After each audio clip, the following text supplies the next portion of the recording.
Hey there everybody, Mazrock here, and today we are doing the Beginner's Guide to Protection Paladin. Now, for the Beginner's Guide, this is not going to be the most optimal, this is not about anything, this is about you learning the spec itself. We're going to be making a general all-purpose tree that is going to be really good offensively and defensively with a nice mix of both, but do understand that you are able to customize things to how you want and how you play. But if you're just picking up the spec for the first time, especially with these new talents, there's some things that you need to know and not know, and some things in my Mythic Plus and my raid guides that I'm going to be putting out at a later date that obviously needs to be addressed, because I'm going to be glossing over certain things because they are the basics, right? But if you're just picking up the spec for the first time, it's good to know all the basics. So before we do get into it though, please do like, comment, subscribe. We're just ripping through the 6K goal for the end of the year, which was already elevated from 5K because y'all destroyed that. So please, thank you so much for that. I have a Patreon link down below if you wish to support me directly. Also, my patrons get access to a living document. I have a written breakdown for Protection Paladin and a Protection Warrior, as well as Blood DK written up, and Vengeance is pretty much written up as well. If you're looking for living documents like that, week or packets or anything like that, that's a great place to get them. And of course, there is my Teespring link down below if you want t-shirts. I have my Blood DK, I'm the healer now, as well as I only do dungeons fully erect, and my Warrior, I want to rage shirt available in t-shirt, long sleeve, and hoodie. Very, very comfortable as well, by the way. Really, really happy with this one. And of course, there's a Twitch link down below if you wish to watch me stream, and a Discord link if you have any questions, or if you just want to come hang out with a wonderful group of people, come on by, check that out down below. So with this, if you've watched any of my other beginner videos, we do a kind of balance, right? I don't go over class and then spec. We kind of bounce back between one another because there's some synergies that need to be talked about between the spec trees and class trees and things like that. So we kind of go, it's a little chaotic, but for good reason. And, you know, if you're already timing 20s by watching this probably isn't the video for you. I have a Mythic Plus guide for things like that out already. So this is really like, you're picking up the spec and you need to know what's going on. So let's get on with this breakdown. The first few points that you're going to want to take here is Hammer of Wrath, Fist of Justice, Blinding Light, aka Divine Bedazzle, for anyone who's watched my channel at all, Cleanse Toxins, Greater Judgment, and then put 1 point into Divine Steed, and then you have 1 point to put where you want. So, Greater Judgment. Judgment causes the target to take increased damage from your next Holy Power ability. So this is mostly going to be Shield of the Righteous. Very, very good. Fist of Justice. Every Holy Power you spend reduces the remaining cooldown of Hammer of Justice, aka Hodge, by 2 seconds. So every Shield of the Righteous Holy Power spent, which is 3, you'll get 6 seconds off your main stun ability, which is baseline, by the way. And then Blinding Light. The reason why I like this one so much, this is a full AoE stop. It's affected on 95% of the targets that you're going to see in Mythic Plus, Open World, anything like that. This is a really good ability that's just going to give you more kicks and more stops in your arsenal. This Cleanse Toxins is a flex point, mind you, but it's really good to have until you know that you don't need it. It's better to have the ability to cleanse poisons and diseases until you know that you're going into scenarios that you don't need it, if you get what I'm saying. But you could easily put a point into Aura of Swift Vengeance, especially for open world content, because you want access to Crusader Aura, and Ret Aura. If you are not the only Paladin in your group, aka, like, let's say there's a Holy Paladin and they're running Devo Aura, this is what you want to run. You want to run the Ret Aura. It's really, really good, and it's been changed. So when any party or raid member within 40 yards takes more than 50% of their health and damage, you gain Seraphim for 4 seconds on a 30-second proc. So this is a really, really good ability to have. But as well, you cannot discount how good Freedom is, again, when you know it. Like Berserker Rage for Warrior, if this is a button that you know you're not going to need, there's 0 slows in whatever dungeon you're going, and you never press Freedom, you can opt out of it and easily go for Cavalier if you so choose to get a second charge of Steed. Because one of the crappiest things about Prop Paladin coming from Shadowlands to Dragonflight is we're losing our extended duration of Divine Steed, and we're a little bit more wheelie cherry now, so having 2 charges of Steed, really, really good. But yeah, so that's kind of how we want to start, and then you obviously want to put a point into Wings, Avenging Wrath, and kind of go on from there. Now let's go over to the spec tree and talk about that. Avenger Shield is the first point you are going to take. Do note it does not generate holy power anymore, but still has silences, and it shields you for 8 seconds, absorbing 25% as much damage as it dealt. A really good solid ability, great in AoE, but it does not generate holy power anymore. Now we do have different ways to get that holy power generation back up. One of those is Blessed Hammer. Blessed Hammer has 3 charges instead of Hammer of the Righteous is 2 charges. And this doesn't need an enemy to be cast. So you can, like, if you need holy power, for example, for a battle res that we've now recently gotten Dragonflight, you can, run off and kite and hit it, get your holy power, hit your brez, and get back in there. You don't need to be hitting something to hit the button, which is really, really nice. Then we're going to go with a Redoubt. Inner Light is, we're not going to talk about Inner Light. Redoubt increases strength and stam for the more times you use Shield of the Righteous, stacking up to 3 times for 10 seconds. Really easy buff to take. Fantastic option. Holy Shield increases your block chance by 20%, and you're able to block spells. And when you do successfully block spells, you do holy damage to your attacker. Excellent ability to have. Then we go with Grand Crusader. So whenever you avoid a melee attack or use Blessed Hammer, you have a 15% chance to reset the remaining cooldown of Avenger Shield and grant a charge of Judgment. Enough said. Easily taken, which is why we go with Blessed Hammer, because if you go with Hammer of the Righteous, it's still the same 15%, but you only have 2 charges, so you can't use them as much. And because we're losing a Holy Power Generator and an Avenger Shield, you want to stack as many different charges of Holy Power Generators as you can. So with that, then we go with Shining Light. Every 3 Shield of the Righteous makes your next Word of Glory free. Who doesn't like free Word of Glories? Then we're going to keep going down the tree, get Ardent Defender, which is it's a 2-minute cooldown, but we have ways to reduce it. Because this isn't a new character, it's got some of the buffs already put in, so obviously I have to go through those. But we are going to be able to reduce it to 1.4-minute cooldowns, a cooldown of 1.4 minutes, and it is also a cheat death. While Ardent Defender is active, the next attack that would otherwise kill you will instead bring you back to 20% of your maximum health. A cheat death on a 1.4-minute cooldown, absolutely excellent, especially when you utilize it properly. Inspiring Vanguard, absolutely excellent talent to take, but we're going to flex into that a little bit later. We're going to go with Consecration and Flame. Consecration lasts 2 seconds longer, and his damage is increased by 20%. Excellent. You're staying in your Consecration anyway. That's absolutely what you want to do, and kind of work through it and work that way, right? Now, the build that I'm doing here is fairly generic and is not optimized for the highest level of play. Do note that. This is to get you into the spec and to give you a nice balance of both while you learn and you know what you want.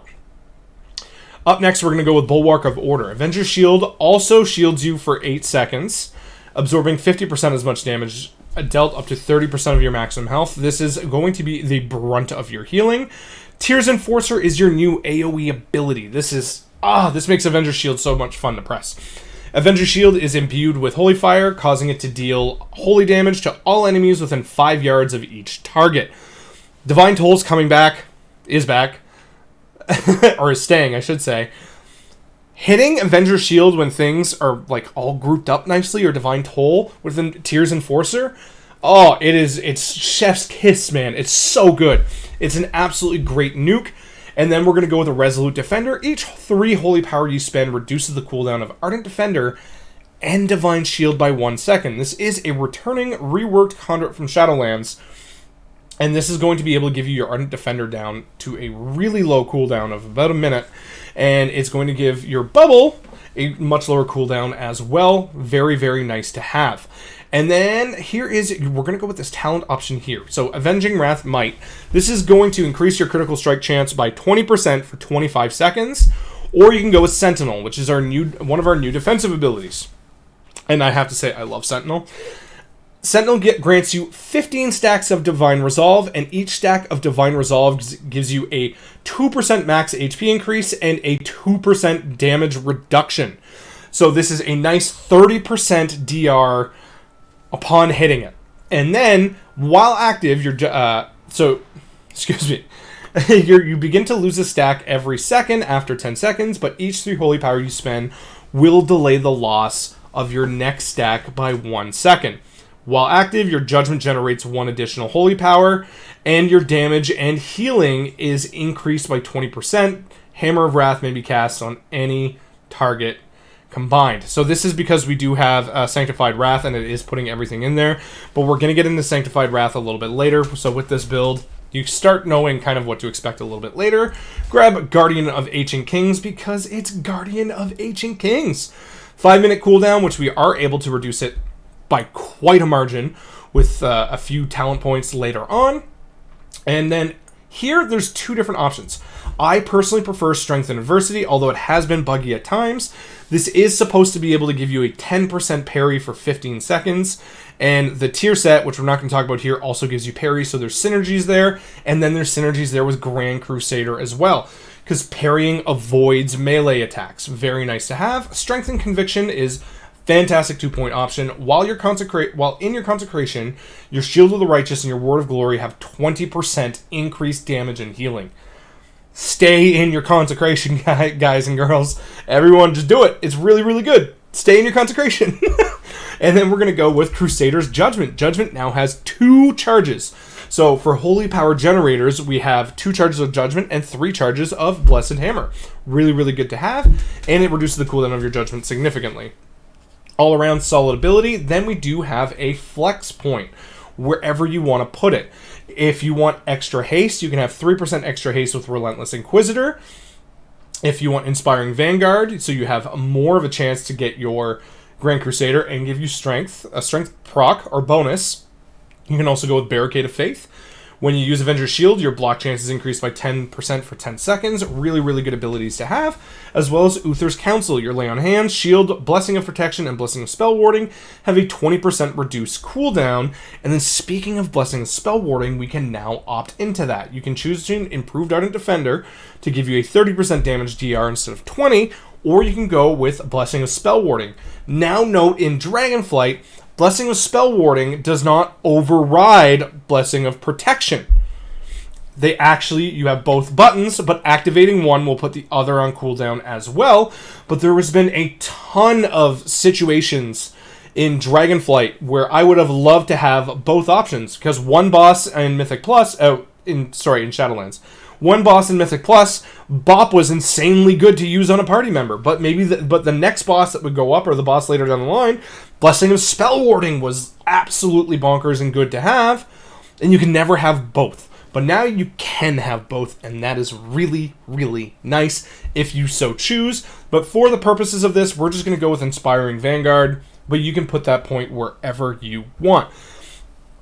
With that, we are now going to swap over to the utility middle side of the tree here. So put your point in Rebuke because you want to kick. Plain and simple. Blessed Hammer deals increased damage with Seal of Reprisal. Good to take. Put a point into Blessing of Protection because helping your allies stay alive, really good. Blessing of Sacrifice, helping your allies stay, alive, really good. And then you're going to put a point into Unbreakable Spirit, which reduces the cooldown of Divine Shield, Ardent Defender, and Lay on Hands by 30%. And that is part of why we have that 1.4 minute cooldown here, because in the build I was running, that's what I have. So then we have a few flex points here on kind of what you want to do and where you want to go. And this is really up to you with how you want to play. If you are big into healing or anything like off healing, so we're going to start with 2 points into Holy Aegis because your armor and critical strike chance increased by 4% is just an all-around solid choice. Judgment of Light is good in Mythic Plus if you do not only focus on one target. If you're if you pull in Mythic Plus, you do your AoE pull, and you basically always have the same targeted until it either dies or it's the last one, Judgment of Light is not going to be a great ability for you. But if you are comfortable with spreading your judgments across the entire AoE pull and constantly picking which one's going down and tracking it, Judgment of Light actually does deal insanely good like passive healing in that scenario. But if you're only ever targeting one mob, like that's the kind of tank that you are, you just focus on the one that needs to get kicked and that's yours, and you don't spread your Judgment of Light, this is a terrible talent point to take. It's really which playstyle do you prefer, and you need to know that before you pick this or not, because that's how it's going to work. Generally, Golden Path, insanely good option to take. Right off the bat, you should stay in your Consecration. Staying within your Consecration heals you and up to 5 allies every 0.8 seconds. You should be in your Consecration. This is passive healing for just doing right what you're already doing. After Image, really, really strong as well. After you spend 20 Holy Power, your next Word of Glory echoes onto a nearby ally at 30% effectiveness. I know it's light. I know it doesn't sound super great, but it is pretty good. Right? If you start 20 seems like a big number, but that's actually only like every 7 Shield of the Righteous or Word of Glory cast. That's really not that bad, minus the free ones, right? Then we have an extra point that you can take. You can go with 1 point in Seal of Mercy, which kind of allows your Consecration to flare up a little bit and deal an additional amount of healing. You can choose Recompense to have a juicier Judgment after your Blessing of Sacrifice, or you can choose to have a 1-minute Blessing of Sacrifice.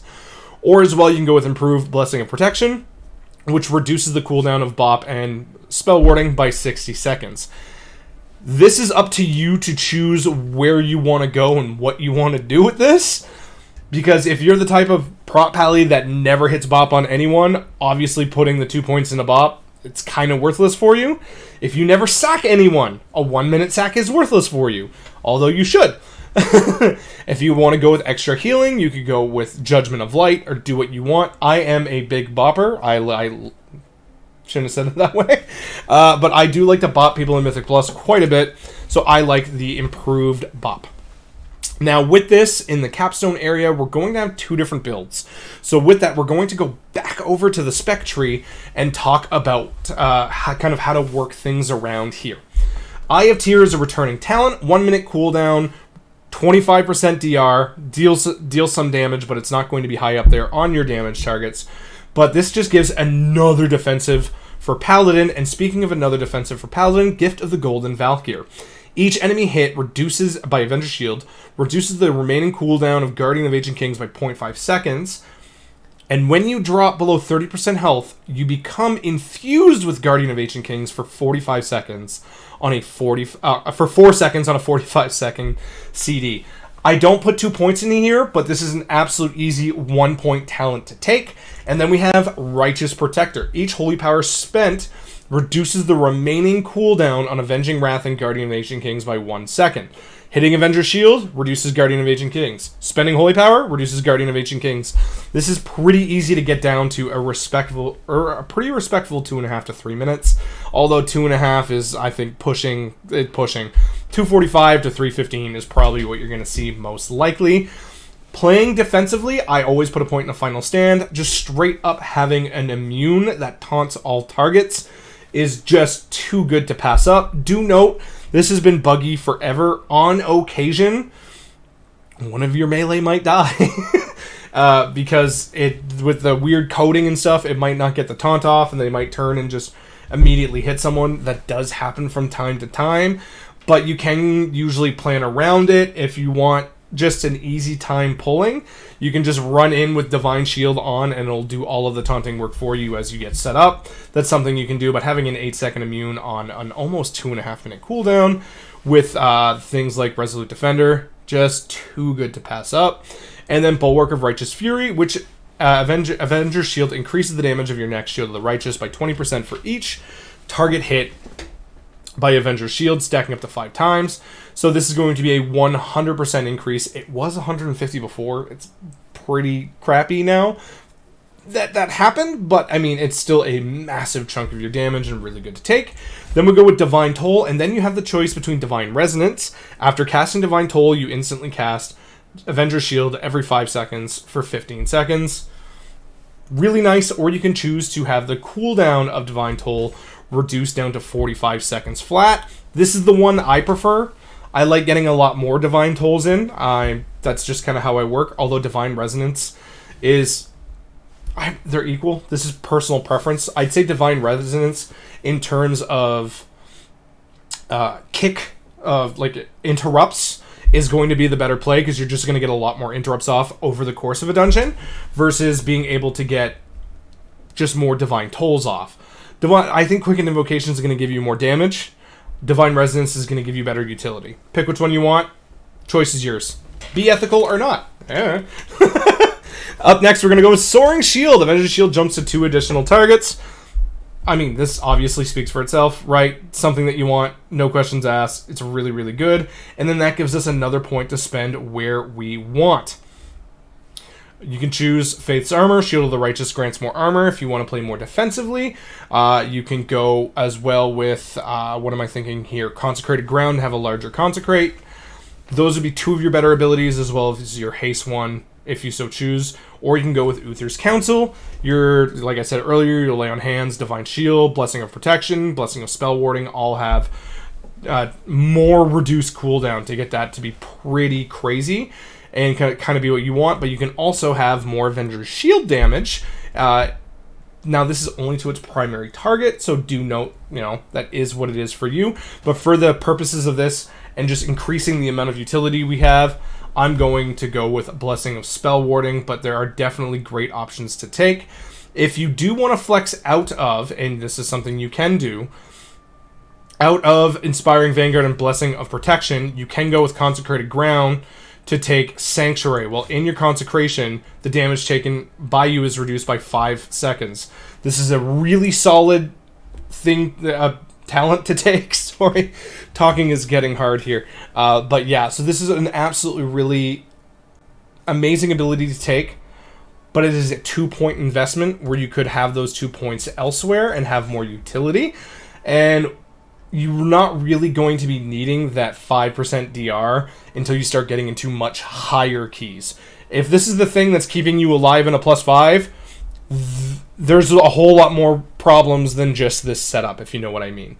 So with that, we're going to kind of build this around here, go here, go here, go here, and have as much fun as you want, and kind of pick that around. Now we go back over to the class tree, because we have to start talking about 2 different builds, right? We have of Dusk and Dawn, and we have the Zealot. But with that, we're going to start going down here for Divine Purpose. Holy Power abilities have a 15% chance to make your next Holy Power ability free and deal increased damage. Really, really good. It's something that you absolutely do want, and this is how you're going to keep a high uptime on Shield of the Righteous.